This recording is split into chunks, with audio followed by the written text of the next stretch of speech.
안녕하세요. 이따금 사연을 들으면서 공감을 하며 웃고 울었던 사람입니다. 다른 분들의 삶을 가만히 듣다 보면 내 인생도 다른 사람들이 보기에 파란만장하게 느껴질까 하는 생각이 들어요. 이런 생각을 딸아이에게 말했더니 딸이 엄마, 인생이 대한민국에서 제일 파란만장할 거리라 하더라고요. 딸은 제 인생이 그저 안쓰러웠나 보인다고 해요. 그래서 오늘은 여러분께 제가 살아온 인생을 이야기해 보려고 해요. 처음에는 이렇게 긴 이야기를 쓰는 것이 어색할 수 있겠지만 그래도 마치 동네 친구와 수다 떠듯이 너그럽게 들어주시면 감사하겠습니다. 아이고, 우리 엄마 환갑이라고 내가 꼭 케이크 해드린 게 엊그제 같은데 엄마 벌써 63살이 됐어요. 시간이 너무 빠른 거야. 아, 나는 시간이 더디게 가져올 텐데 엄마. 아빠랑 오래오래 함께 살고 싶어.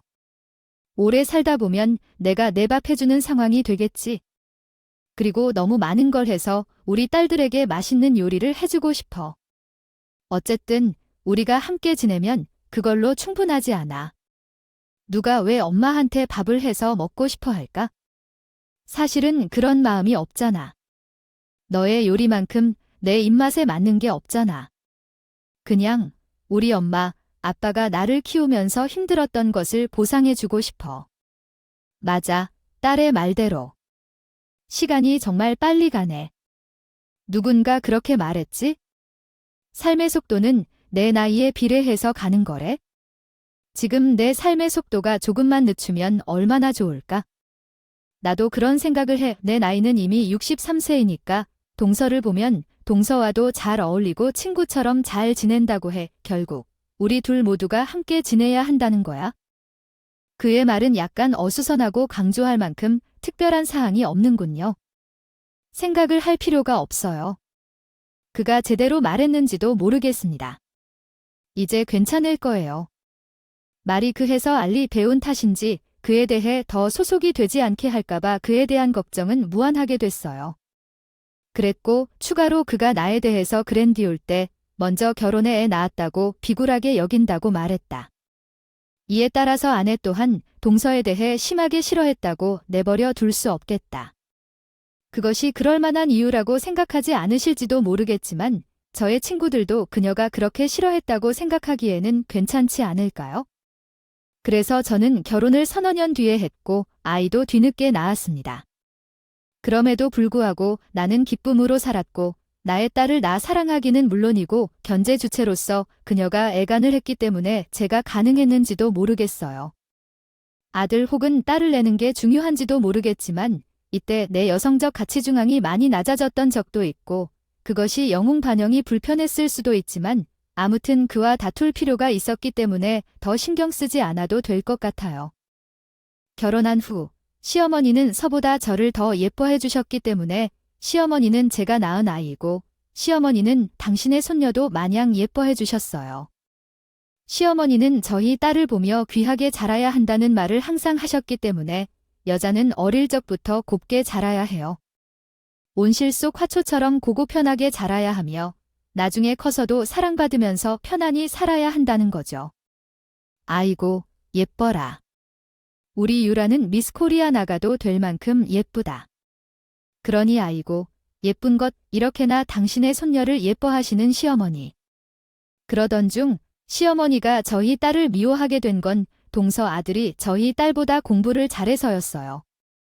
너무 별거 아닌 이유였지만 시어머니는 정말 별거 아닌 그 이유로 우리 딸아이를 미워하기 시작했고 그 정점이 동서 아들이 의사가 되면서였습니다. 정점을 찍었으니 물론 시어머니가 딸아이를 미워하게 된 것은 아이가 크면서 그랬기 때문입니다. 아이 어릴 적만 해도 아버지를 제외하고는 괜찮았어요. 자, 그런 말이죠. 집안대를 이어가는 일은 남자의 일이라는 말씀이죠. 그래도 둘째, 내가 남자를 낳았으니 다행이지. 아이씨야, 아이들이 어떻게 딸을 먼저 낳느냐는 말이다. 노력해야지. 노력을 어찌됐든 우리 지환이가 집안을 이끌어갈 중심 역할을 다들 중요하게 여기세요. 아유, 아버님, 왜 말씀을 그렇게 하세요? 유라가 좋은데. 시집가서 친정에 돈 많이 가져다 주면 그게 좋은 거죠. 집안으로 고치긴 하지만 지환이는 다르잖아. 집안에서 큰 힘을 내게 뒷바라지를 잘 해야 하죠.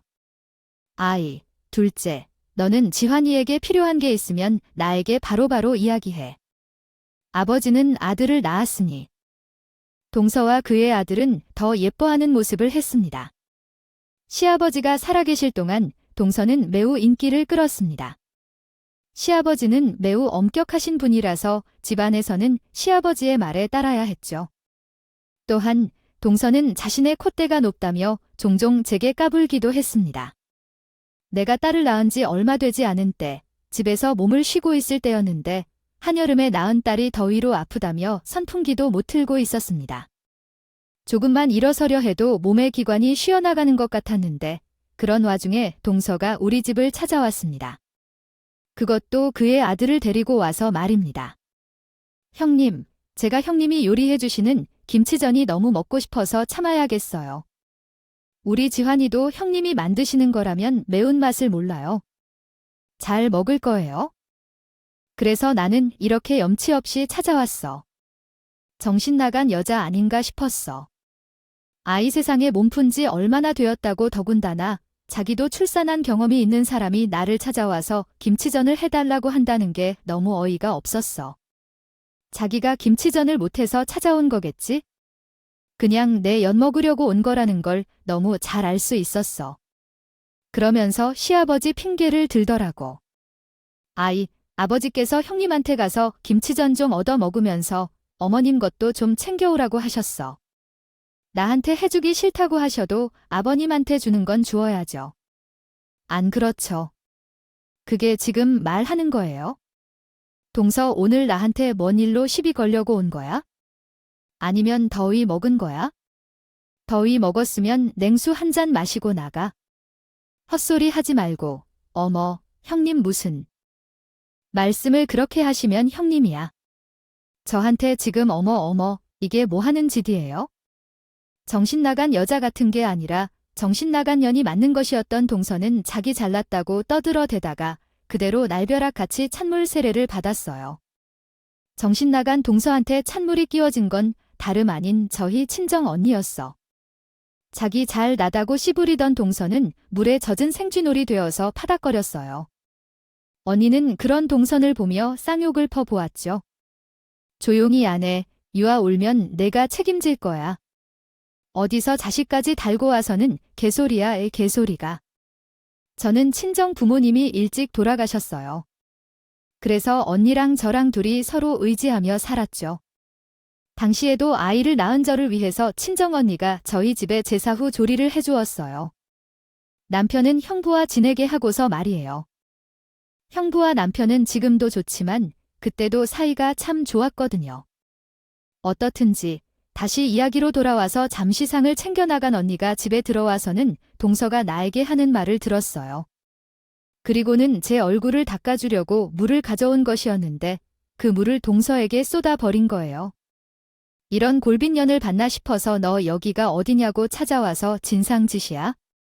김치전 먹고 싶으면 너가 해서 먹이고 하세요? 너한테 먹여 해야죠 라고 동서한테 말했어요. 나는 우리 미정이는 어린 시절부터 크게 맡기지 않았어요. 담배라도 가지고 애들 옷에 구멍이 날 만큼 실력이 있어? 왜냐면 골빈년이야 너 말 한 만큼 해드릴걸.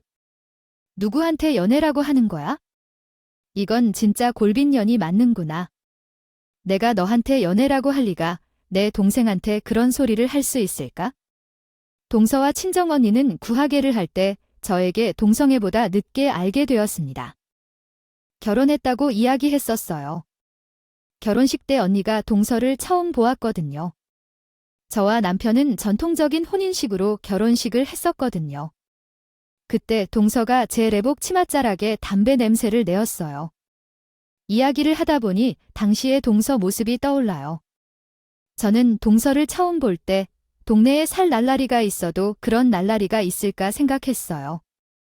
왜냐하면 동서는 문신이 있었거든요. 그것도 아주 화려한데요.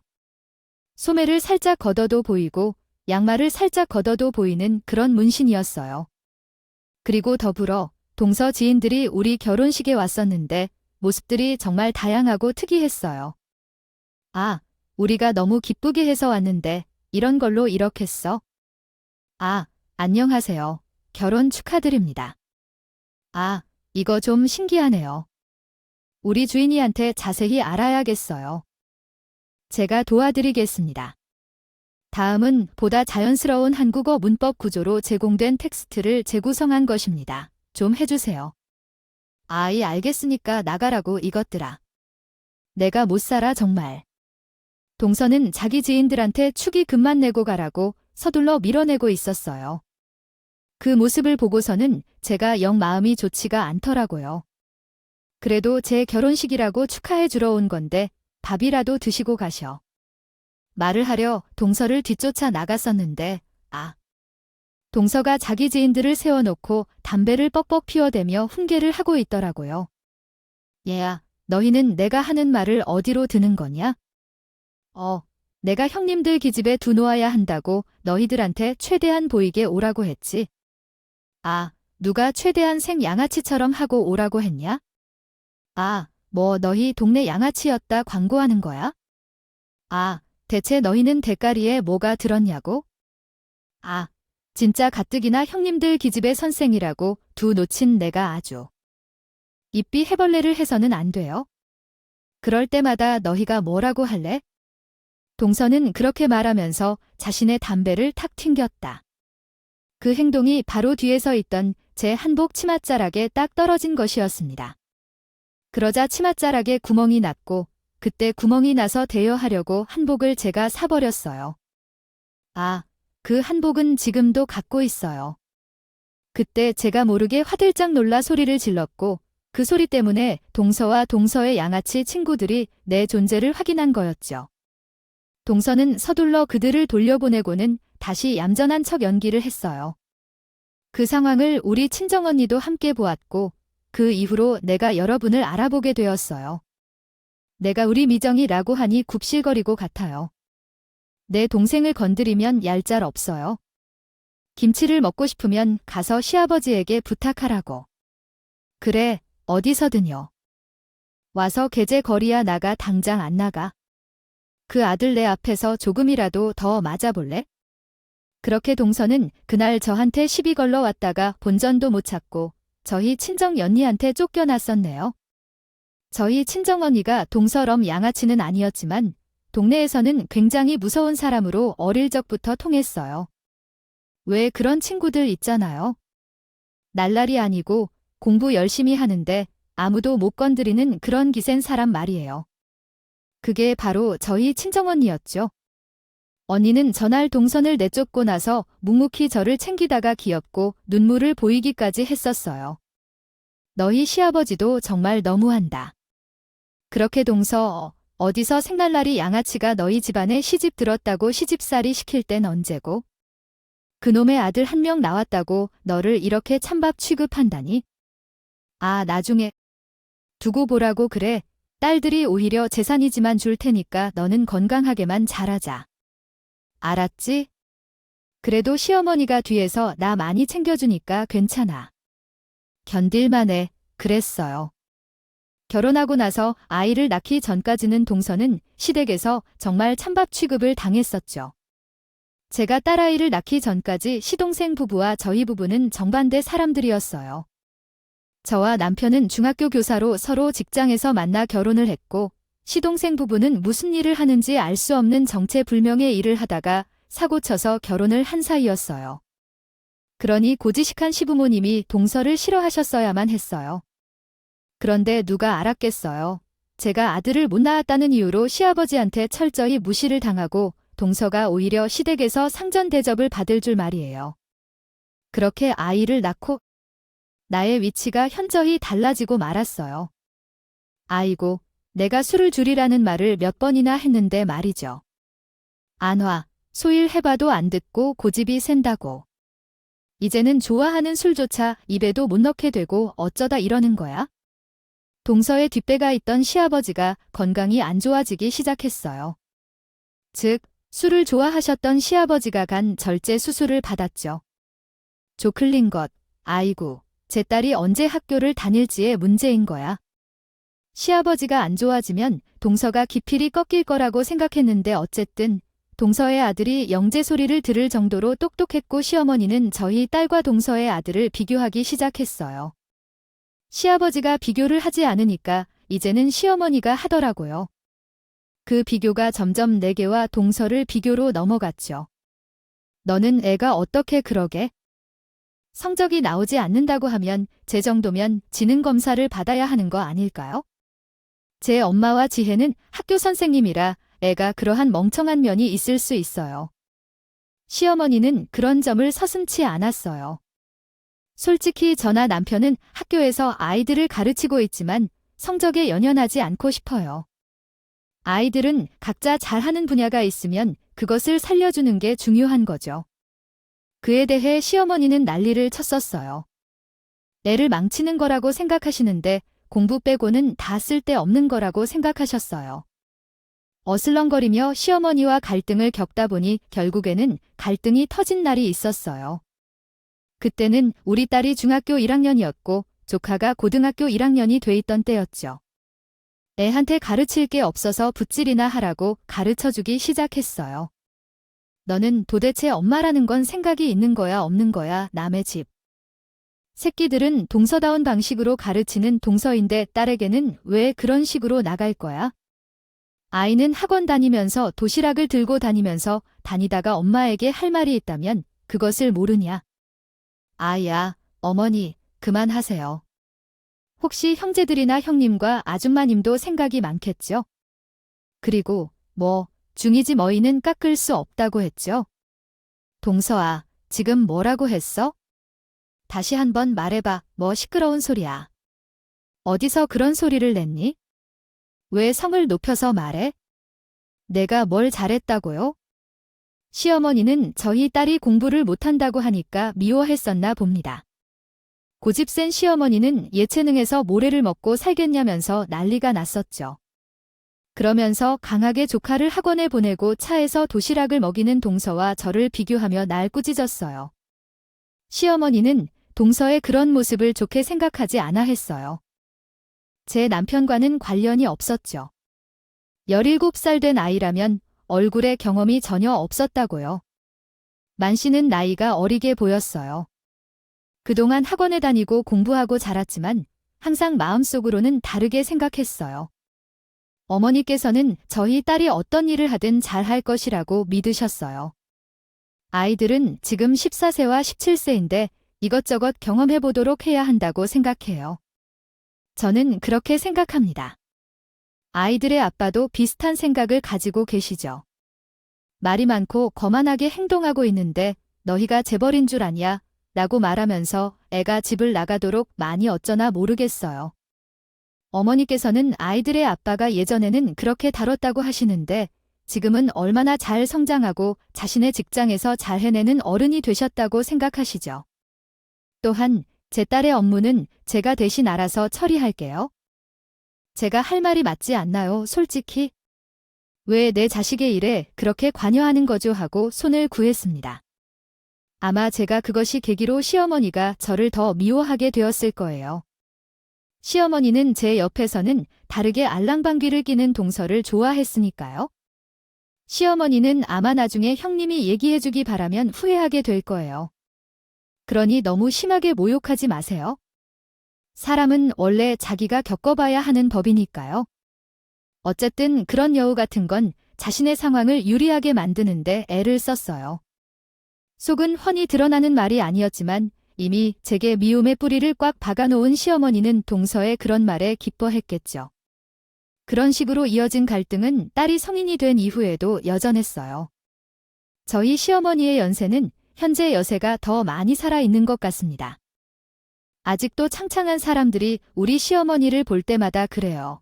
기네스북에 오를 만한 것 같다고 말을 하더라고요.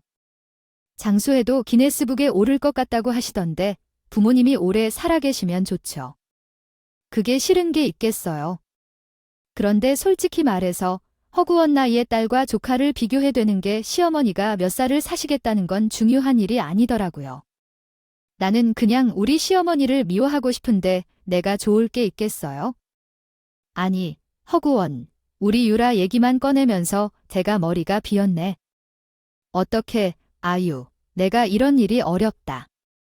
이거, 우리 애 아빠도 왜 이렇게 자기가 장남이긴 한데 자기 집 행사에도 가기 싫어하잖아. 참, 너희 시어머니랑 시아버지는 정말 대단하게도 하시나 보다.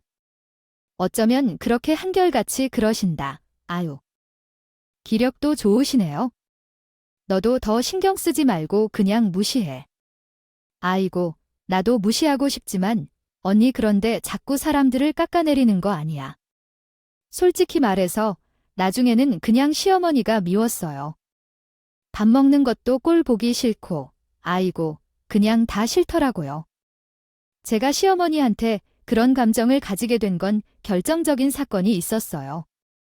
그건 다름 아닌 시어머니가 재산 상속 문제로 우리 딸과 동서의 아들을 공개적으로 비교하는 사건에서 시작되었죠.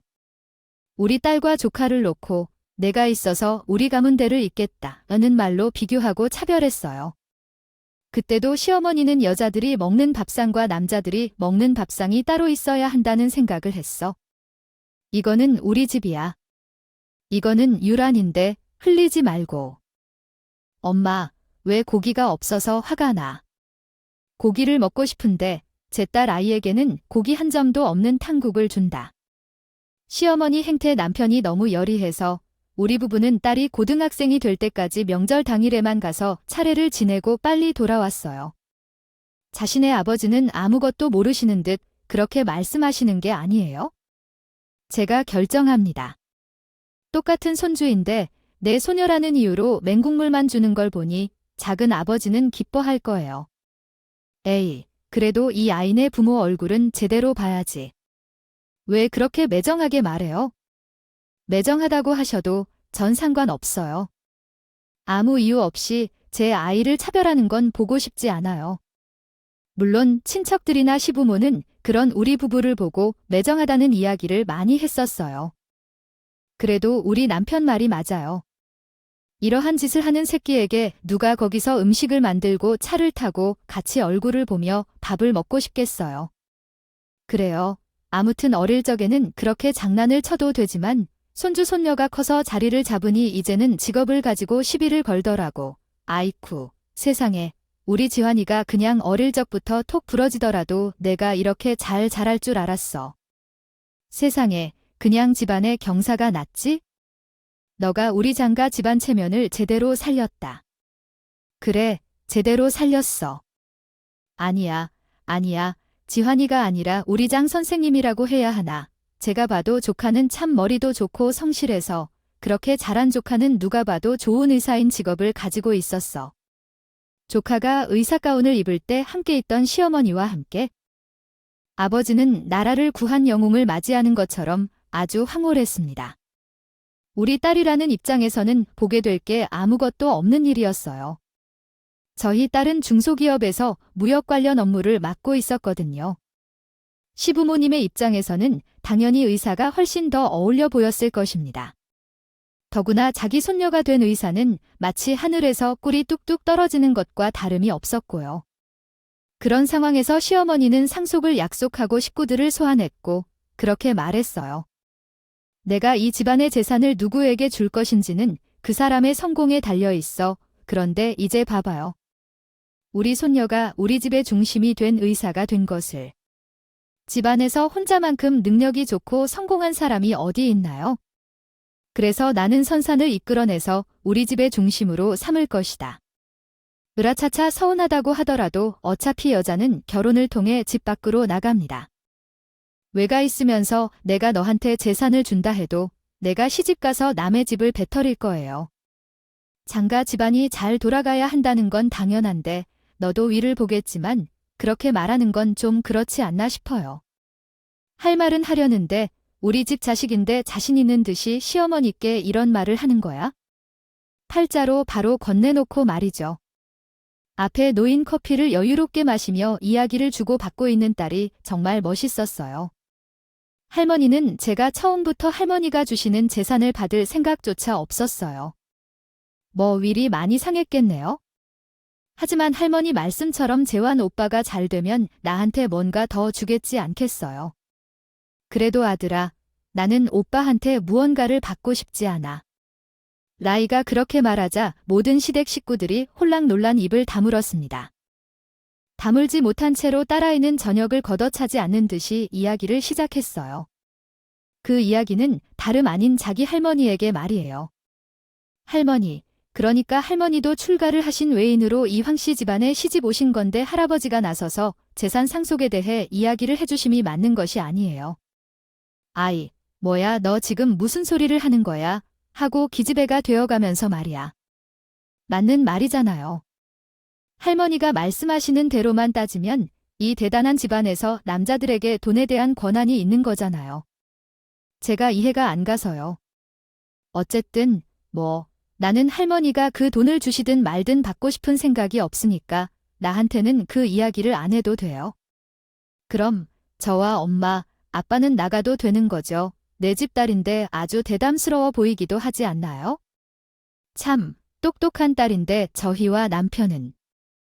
딸이 어른들 앞에서 그런 이야기를 한 것에 화가 나지 않았어요. 화가 나았으면 저희 스스로한테 화가 나았을 텐데요. 우리 부모로서 먼저 나서서 그런 이야기를 해주어야 했는데 그러지 못한 건 실망스럽네요. 딸이 조용히 시댁 식구들을 대접하고 나서 우리 가족은 시댁에서 정말로 나아졌어요. 우리가 떠났자마자 시동생이 시어머니에게 전화를 쳤지만 아무 대답도 받지 않았어요. 그렇게 시댁의 재산 상속 문제로 가서 나온 후에 우리 가족은 1년 동안 시댁에 가지 않았어요.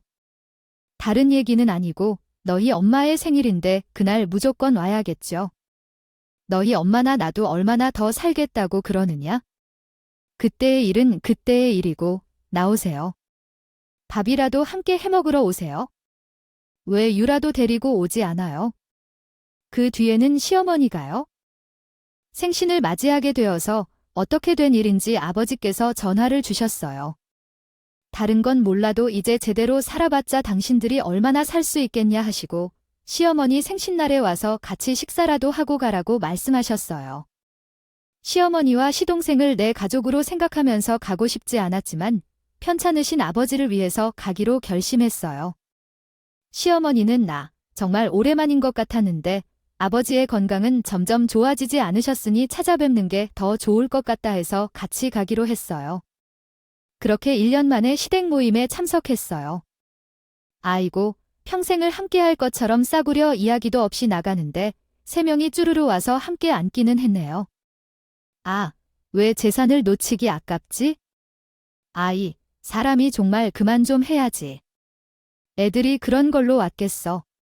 어제는 나이를 먹은 사람도 손녀랑 똑같이 매시려고 그래? 그러느니 제발 좀 마음 편하게.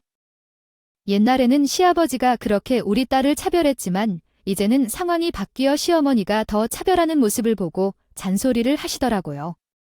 이런 것이 거울 치료인 것 같아요. 아버님 본인도 시어머니 모습을 보고 자기가 심했다고 생각했겠죠. 그래서 시어머니 생신날에 식구들이 다 같이 식당에 모였어요. 시아버지는 건강이 악화되셨거나 생각이 많아지셨는지 이전과는 다른 태도로 우리 부부와 딸을 대해주셨어요. 시어머니는 혼자만 삐딱선이었고요. 시아버지도 포함해서 말이에요. 우리 부부를 보고도 고기만 까딱하고 말았거든요. 거기서 또 조용히 식사를 하려고 마음먹고 식사에 임했어요. 그런데 거기서 또 일어난 일이고만 아이 어머니 지금 뭐 하시는 거예요? 이 여자가요? 너 망이 났나? 지금 뭐 하는 거야? 아이고, 결국에는 또 사다를 내는 꼴이야. 또 사다를 내 저희 딸이 의사인 동서. 아들보다 먼저 수저를 들었나 봅니다. 손주바라인 시어머니가 그걸 보고는 숟가락을 힘껏 들어 당신의 딸의 머리통을 갈며 화를 내기 시작한 거야. 너무 순식간에 일어난 일이라 어떻게 손을 쓸 수 없었어요. 시어머니는 꼬장꼬장한 태도로 제 딸을 향해 언성을 높이다 못해 고성을 질렀어. 엄마가 그렇게 가르쳤단 말이야? 부모가 자식의 교육을 잘못 시켰으면 대신 맞아야 하는데 엄마를 혼내야 되는구나. 아, 너는 선생님 같이 있나 하면서 네 새끼를 길을 못 시켰냐. 어디서든. 싹쓸이 헤어 없이 집 안기둥이 숟가락 되기 전에 내가 먼저 숟가락을 들어 엄마. 지금 뭐 하시는 거예요? 왜 가만히 있는 애 머리를 때려요? 아, 됐어. 일어나 가자. 여기 더 있을 것도 없어. 어디를 일어나라고. 싹쓰레기 같은 것들 같으니라고. 귀엽고 생일 기분을 망치게 만든 애 어디서 이러는데 사촌 오빠가 숟가락을 안 들었는데 내가 뭐라고 먼저 숟가락을 들어줘. 못 배워 먹은 기집애 같으니라고 참 기우가 머리를 수저로 맞을 만한 이유인가요? 만약에 저희 딸이 어른들이 한술 드시기도 전에 숟가락을 들었다면 혼나도 이해하겠어요. 적어도 한국에서는 그건 예의가 아니니까요. 그런데 어른들 다 한 수저씩 드신 거 보고 딸이 수저를 든 것인데 시어머니가 저 난리를 파신 거였어요. 시어머니가 애 자신. 중지하는 손자보다 제 딸이 먼저 숟가락을 들었다는 이유로 말이에요. 아, 정말 어이가 없네. 못 배운 거 티내는 거야 뭐야? 지원아, 너 지금 뭐라고 했니? 뭐라고 했냐고, 아이, 뭘 뭐라고 해요? 형님, 아이 참, 어떻게 된 게 이 가족만 나타나면 집안 분위기가 개판이 되네. 정말 그 중에 얄미운 건 조카였다. 뭐라고? 제 딸이 자기보다 먼저 숟가락 든 것에 꽤나 기분 나빠하더라고요. 동서라인택이라며 저희 딸을 위아래로 훑어보고 있었어요. 가관도 그런 가관이 없었죠. 뭘 눈을 부라리고 있어? 당장 내 사촌 오빠한테 사과 안 해? 어디서 못 배운 거 티를 내고 있어? 얼른 네 오빠한테 잘못했다고 죄송하다고 사과해라. 있을라는 것이 너 사과 안 해. 시어머니는 당장 내 사촌 오빠한테. 딸에게 울려 퍼진 말씀, 죄송하다고 말해야겠다. 어릴 적 할아버지는 나를 무시하셨지만 이제는 할머니도 그럴 차례인 것 같아. 저희 가족이 이상한 게 아니라 집안이 이상한 것 같아. 사람들한테 집 있는지 이게 정상인지 물어보면서 웃긴다는 게 나한테 상처 줬을 수도 있다. 사과 못해도 할머니 손자한테 사과하면 좋을 것 같아. 할머니도 엄마랑 아빠에게 사과하면 좋으니까. 상처 줬으면 미안하다고 할어디니의 말에 맞서 말릴 새 없이 그만하라고 해줘. 욕을 하며 저희 딸에게 손을 치려 했었죠. 그때 그 순간 문 밖에서 경호원이 들어와 제 딸을 경호했어요. 갑자기 나타난 경호원들에게 여러분도 놀라셨죠. 놀란 건 현장에 있던 시댁 식구들도 마찬가지였습니다. 경호원의 등장과 함께 저희 딸의 정체가 드러나며 시댁 식구들 전부, 특히 시어머니가 거의 졸도를 하고 말했어요. 경호원들은 놀랍기만 했는데 딸을 경호하러 들어온 사람들이 모두 외국인이었고 그 사실을 알면 놀랄 수밖에 없어요. 딸은 익숙해진 만큼 경호원들을 돌려보냈어요. 그리고 나서 막이 흘렀고 설하고 묻어와요. 이거 지금 몰래 카메라 하는 거냐고 말이에요. 아니. 내가 무슨 얼마나 큰 일을 하는 사람이라고. 경호원이 들이닥치며 너를 쳐다봐요. 네, 나야말로 나름대로 보여줄게. 이런 거야. 아이고, 어쩌면 내가 언제 철들어? 저 외국인들은 뭐 하고 있어? 아, 역할대 아르바이트라도 구한 거야요? 참, 아니 이렇게까지 해보고 싶었어. 네, 유라야. 나는 너무 한스럽다. 동선 끝까지 저희 딸이 쇼를 하는 거라고 믿었어. 시댁에 오랜만에 나타나서 잘 나가는 것처럼 보이려고 사람에게 돈을 주고 썼다고 말이야. 저는 그렇게 말하는 동서를 보며 얘기했단다. 동서양 말로 언제 좀 눈치를 챙길래. 저 사람들이 우리 유라가 회사에서 붙여준 사람들이야. 회사에서 뭘 하라고 유라에게 말했는지 경원을 붙여줘야 해. 아, 형님 말이 되는 소리를 좀 하세요. 네, 내가 말은 안 했네. 우리 유라가 이번 달에 홍콩으로 아예 옮기자고 했어. 회사에서 스카돼서 동서가 알려나? 마케팅적으로 유명한 회사였다면서도 시어머니가 욕을 하며 향에 손을 든 순간, 그 순간 경호원들이 등장했었다. 우리가 고용한 돈으로 분명 아닌 우리 딸을 진심으로 보호해주는 경호원들이었다. 딸이 새로 이직한 회사에서 소속된 실제 경호원들이었다. 어릴 적부터 미술을 전공한 딸은 다양한 도전을 많이 했다. 자신이 하고 싶은 것들을 경험해보게 해주었고, 고등학생 때는 인터넷 쇼핑몰을 시작했으며 대학에 진학한 뒤에도 다양한 경험을 해보게 했다. 결국 딸은 중소기업 무역회사에 입사했고, 그곳에서도 자기 개발을 멈추지 않았다. SNS 및 자신의 디자인을 기반으로 한 작은 마케팅 사업을 시작했고, 그래서 내가 말한 것처럼 경험을 많이 쌓는 것이 중요하다고 했었다. 정말 우리 유라가 SNS에 올린 것을 보고서 홍콩의 외국계 회사에서 스카우트 제안을 받았어. 이래서 사람들은 경험을 많이 쌓아야 하고 시야를 넓혀야 한다는 것이죠. 의사의 입장도 좋지. 그런데 내가 그 일밖에 모르는 것 아니야? 그 엄마는 내가 어릴 때부터 그게 참 안타까웠어. 워낙 모험심이 강했던 다른 회사에서 스카우트 제의가 들어왔을 때 그 기회를 놓치지 않고 잡았어요. 이건 잠깐 다른 이야기지만 저희 이번 달은 지금 홍콩에서 일을 하면서 좋은 사람을 만나 현재 국제 결혼도 준비 중이에요. 다시 이야기로 돌아와서 동서와 시댁 식구들은 우리 딸의 회사를 검색해보더니 정말로 여길 들어간 것이냐고 의심을 드는데 그 인간들이 안 믿으려는 눈치가 느껴져서 딸이 새로 받은 명함도 제가 나서서 동서가 말한 대로 우리가 여기 있는 사람들 속이겠다는 누나 알바로 썼고 이 명함도 가짜로 새로 한 거면 아이 우리도 참 정성이 대단한 거다. 그렇지만 우리는 솔직히 말해서 여기 계신 시댁 식구들한테 그 정도 에너지까지 쓰고 싶지 않아요. 남보다도 못한 가족인데 뭐 하러 그런 에너지를 쓰나요? 시간이 아깝게 제가 그렇게 말하자 그 인간들 찍소리도 못하더라고요. 마치 데자뷰처럼 우리 가족은 또다시 셋이서 그 자리에서 먼저 일어나 나왔어요. 남편은 저와 딸에게 미안하다고 하더군요. 자기 가족들 때문에 상처를 받게 해서 미안하다고 말해요. 남편에게는 무슨 죄가 있겠습니까? 오히려 저는 남편에게 고맙다고 했어요. 저렇게 정신 이상한 사람들 사이에서 멀쩡한 인간으로 자라줘서 고맙다고 말할게요. 그리고 제 이야기는 여기서 끝나지 않아요. 시어머니가 자기가 한 선택에 뼈저리게 후회를 하게 되는 일이 생겼거든. 그렇게 시어머니 생신날에 개판이 나고 나서 저희 가족은 시댁과 제대로 연을 끊었어요.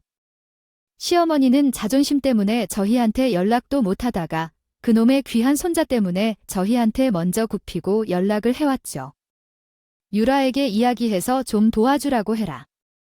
장시 집안내를 일 기둥이 하는 일이야. 다른 일도 아니고 병원 개원하는 것 좀 도와달라는데 그걸 모두 준다니 어머니 딸 자식 출가인이라고 재산도 안 주겠다고 어머님이 못 박아 주시고서야 왜 이제 와서 유라에게 지환이 일을 도와주라고 하세요? 그것도 참 말도 안 되는 일이네요. 지환이 병원에서 일하면서 벌어둔 돈이 있을 거라 생각했어요. 그런데 왜 그 돈을 우리 유라한테 도와주라고 하시는 거죠? 너는 큰 엄마가 돼서 그런 식으로 야박하게 굴려고 하는 건가요? 아니면 그런 식으로 굴 건데요? 내가 이미 말했잖아. 집안 기둥이 잘 서야 한다고요. 아이고, 답답하네요. 답답한 건 시어머니 당신이 있죠. 조카가 병원을 개원할 때 필요한 돈이 부족하다고 말해서 우리에게 연락을 했었어요. 그때 시어머니는 조금이라도 미안함을 느끼지 않으셨어요. 돈 때문에 아쉬운 소리를 해야 하는 그 상황이 짜증스러웠죠.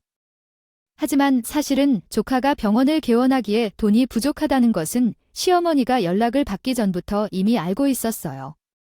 시어머니가 연락을 받기 전 조카가 저희 딸에게 먼저 전화를 한 것이었죠.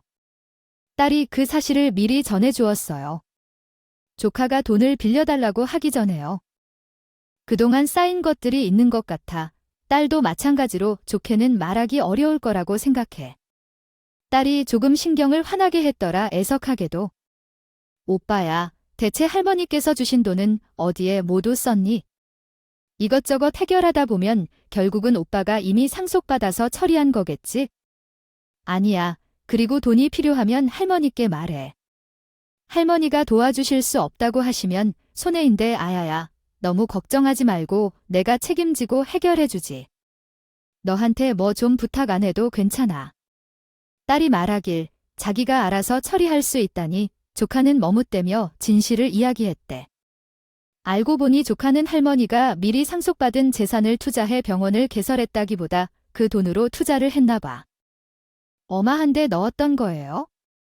그렇게 돈을 넣었다가 그걸 날렸고 할머니한테도 자기 부모한테도 말을 하지 못한 채 발만 동동 구른 것이었죠.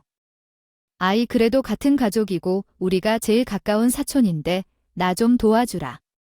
너 그 스커트 되었다는 회사 초봉도 높더라. 내가 좀 도와주면 내가 잠깐만 쓰고 금방 갚을게. 피부가 돈 잘 되는 거 알잖아. 말은 바로 해. 언제 오빠가 나를 사촌 동생이라고 생각한 적이나 있어? 내가 모를 줄 알아? 할머니가 그렇게 나 면박 주게 한 건 오빠였다. 아, 어릴 때부터 쭉 나 하나부터 열까지 다 기억해. 오빠가 할머니한테 일부러 내 얘기 꺼내서 용돈 더 받은 것도, 오빠가 학생 때 담배 피우던 걸린 거 나한테 뒤집어 씌운 것도 나 다 알아. 이게 은근히 우리 엄마 아빠 무시했던 것도 다 안다고.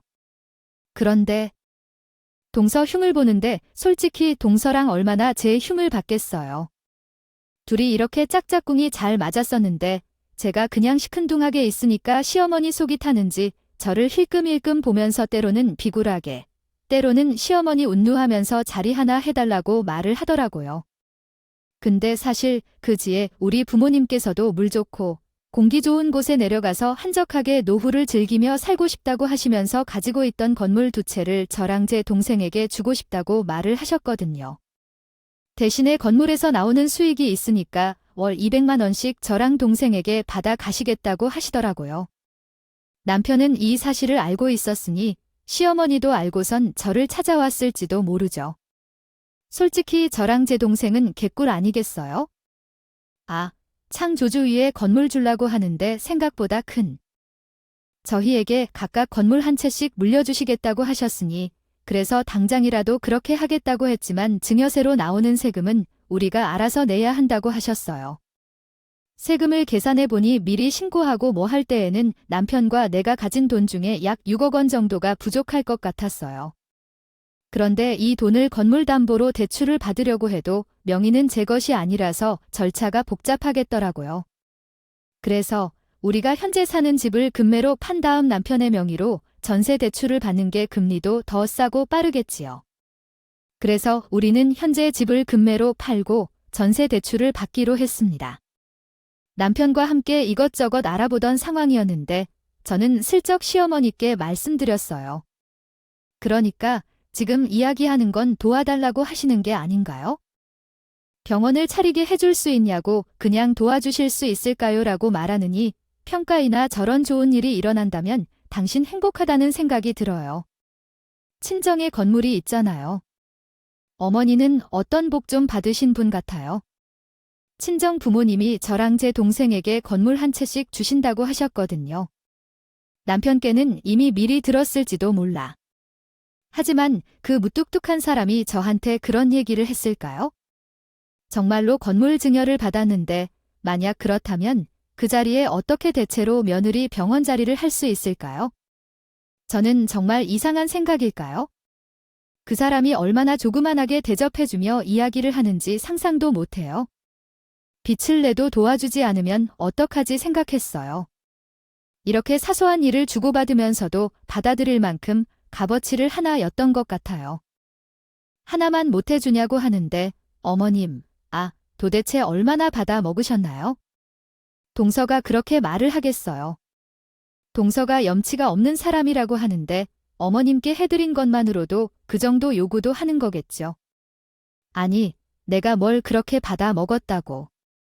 그냥 철대 맨 보양식을 주고 특산품을 보내주고 가끔 명품 쇼핑을 해주고 그런 거지.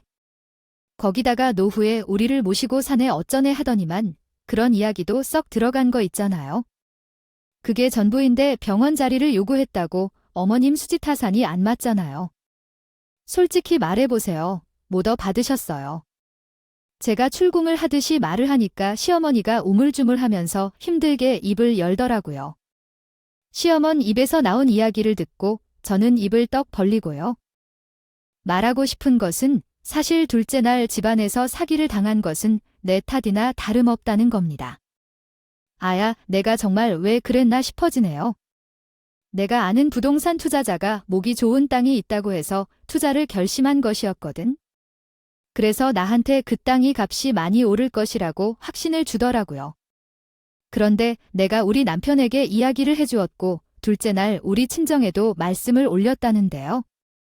근데 우리 남편은 우리 주제에 대해 어떤 부동산 투자라도 한 적 없었고 돈이 좀 있는 둘째 날에서는 내 이야기만 믿고 맹목적으로 투자를 결정했습니다. 이게 그 사사건건 처음부터 사기꾼이 한 대 쳐먹으려고 꾀를 낸 것이었어요. 아이고, 이러니까 동선의 집자나 나도 망했어요. 어머니가 주신 거짓 투기 정보 때문에 그랬는데요. 동서가 어머님을 병원에 데려다 주어야 된다니 이해가 되네요.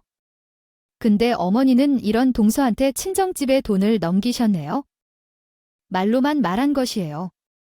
진짜 어머님도 너무 하신다. 나도 내 입을 막고 싶다.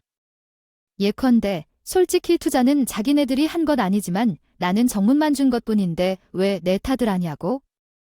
왜 둘째가 나에게 뭐라 하는 줄 아나요? 내가 투자하면 돈이 생긴다고 꼬득 있으니까 한 거라더라. 아이, 물론 내가 친정에 돈을 주지 말라고 하니까 열받아서 그런 거야.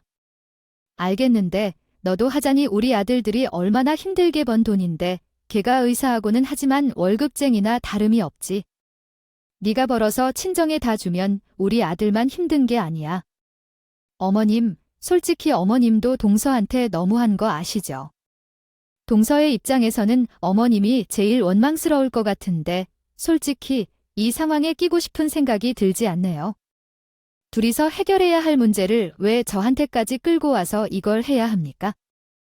딸도 시집에 가면 이제 남편과 둘만으로 정년퇴직해서 마음 놓고 여기저기 돌아다니며 즐기려고 해요. 가벼운 말로 말씀드리니까요. 이런 사연만 기록했을 뿐인데 시간이 어떻게 빨리 지나가는지 놀라워요. 함께 긴 이야기를 들어주셔서 감사하고 여러분도 매일 행복하시고 마음 편안히 지내길 바랄게요. 안녕히 계세요. 각서를 써가며 몇 번 끙끙 앓은 소리를 내기는 했지만 상황이 상황이니까 어쩔 수 없이 제 말대로 하기로 했어요.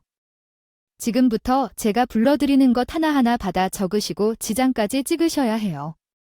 제 살림에 참견 안 하기, 저한테 잔소리 안 하기, 동서 오냐오냐 하기 없기, 우리 집안 돈은 검은 돈이니 뭐니 무시하는 발언 안 하기.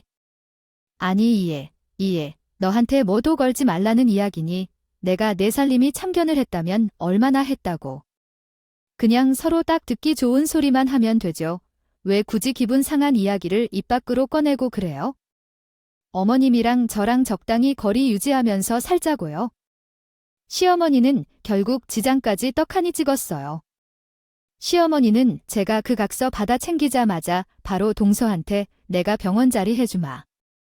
소리를 크게 내며 쿵쾅쿵쾅 떵떵 치고 그랬어요. 저는 이미 빈 공실에 있던 자리를 병원에 내어주고 이득을 챙기기만 하면 되니까 큰 가치를 두지 않았어요. 가족 간의 갈등을 조금이나마 겪어본 분들은 제 마음에 공감해 주실 거예요. 앞으로 시어머니의 잔소리도 듣지 않고 시어머니 자리를 재편하려고 하는 것 자체가 의미가 있다고 생각했거든요. 그렇게 다 정리가 된 줄 알았더니 그 건물을 세금을 내기 위해 금매로 내놓았다가 동서가 입을 털려버리는 상황에 이르러 버렸어요. 그 정도의 상황이었거든요. 동서는 나의 이야기를 모두 듣자 논란스러워하면서 다리에 힘이 풀렸는지 말이에요. 정말 우리 동서의 입은 열렬하게 맞다. 맞아, 어머님이 왜 이리까지 병원 자리를 내어주려고 했는지 동서의 입이 방정맞게 맞아 망치네요. 그냥요. 구시화를 보고 떡을 먹겠다는 사람일까요? 하나도 모르는데 경솔하게 행동해야 되겠어요. 형님 정말 죄송합니다. 제가 엎드려서 빌겠습니다. 정말 제 입이 방십니다. 제가 그동안 위아래 모르고 형님께 너무 큰 잘못을 저질렀다고 생각합니다. 요즘 정말 너무 힘들어요. 병원에서 받는 월급만으로는 부모님을 위한 생활까지 보장하기 힘듭니다. 죽을 것 같습니다. 개업해서 돈을 벌고 모아야만 살만하겠다고 생각했었어요. 그동안 저희가 세상에 대한 이해가 부족해 돈을 낭비하고 무모하게 쓴 건 사실입니다. 제발 한 번만 용서해 주세요. 서방님은 대기업에서 일하고 계시나요? 그러나 차 할부값, 카드값, 생활 유지비 등을 생각하면 너무 어려운 상황입니다. 친정에서는 돈이 없다며 짓거리며 동서가 너무 스트레스 받아서 탈모까지 생겼다고 정수리를 보여주는데 진짜 횡굴리하더라고요. 젊은 나이에 탈모가 생겼다니 깜짝 놀랐죠. 저 딱 한 번만 믿어주세요, 형님. 제가 앞으로는 형님께 진짜 잘할 테니까 믿어봐 주세요. 여태까지 못 믿어올지 몰라도 앞으로는 깍듯하게 형님으로 모실게요. 제가 그동안 너무 경솔하게 행동했던 것 같아요. 죄송합니다. 일살합시고 고개 빳빳하게 들던 구석이 저한테 머리 아리면서 말하는데 은근히 기분이 째지고 저도 어쩔 수 없는 사람인가 봐요. 한편으로는 절대로 해주지 말까 싶다가도 그런 마음이 생기더라고요. 원래 가족끼리는 미워도 미운 정이 챙기는 거라고 하잖아요. 마음 같아서는 얄며서 안 해주고 싶어 하는데도 서방님 생각하면 안타깝고도 하고 시어머니와 사이가 안 좋을 때 으르렁거리기는 하지만 미움나 고운나 우리 시어머니야 매번 그렇게 나쁜 일만 있었던 건 아니니까 마음이 조금 서러워서 사람이 살다 보면 다 부딪히기도 하고 하는 거 아닐까요? 동서도 언제나 힘들면 제 앞에서 베어가며 비는 것 보니 또 마음이 움직이지만 저한테 6억 운운하면서 내가 사줘요 하면서 센 척하다가도 알고 보니 속빈 강정. 그냥 인심 써서 돕겠다며 했습니다. 물론 시어머니한테 갚아 챙긴 것처럼 동서에게 하나 받아 두어야겠다 생각했죠. 내가 그냥은 못 해주겠고 대신 6개월 정도 지나면서 병원 자리입니다. 잡힌 것 같았지만 월세에 대해 처음에 당황한 것 같기도 했고 그 정도는 해야 한다고 느끼며 동서도 책임감 있게 운영하지 않겠다고 말씀드립니다. 나한테 처음에 월세 이야기에 당황한 적이 있었지만 동서도 양심 있게 운영하겠다는 것을 이해했다고 하더라고요. 알고 보니까 시아버지는 시어머니 때문에 땅 투기를 해서 동선의 집을 사게 되었다는 사실을 알았다고 하더라고요. 시어머니는 시아버지 몰래 동선에게 집에 가서 죄송하다고 사과했다고 하더라고요. 시아버지가 알면 화를 내고 쫓겨날 수도 있다고 생각했겠지요. 그래서 시어머니도 나에게는 반드시 비밀로 해달라고 부탁했고 그 뒤로 동서도 시어머니도 내 눈치를 살살 살면서 살고 있어요. 시어머니는 각별히 모습을 보이며 시아버지에게 말하지 말라고 눈치를 보고 있고 동서는 월세를 당장 내라고 할지도 모른다는 불안을 느끼며 눈치를 살포로 살고 있어요. 덕분에 편안해져요. 명절에 손 하나 까다롭게 가나요? 슬그머니 제사상을 준비하다 숟가락만 얹는 중이거든요. 가끔은 죽도록 싫어하는 시댁 식구들이 어쩔 때 보면 불쌍하게 보여서 나도 이 사람들과 부대끼며 가족이 되는 가정에 속해 있는 것은 아닐까 생각도 들어요. 요즘에 이혼하는 가정들이 많은데 한번 이겨내 보려고요. 서로 불편한 것 하나씩 참으면 서로 조심하게 되지 않겠어요. 적당히 거리를 두기 실천하면서 남편과 사소하게 지내보겠습니다. 긴 이야기를 들어주셔서 감사합니다.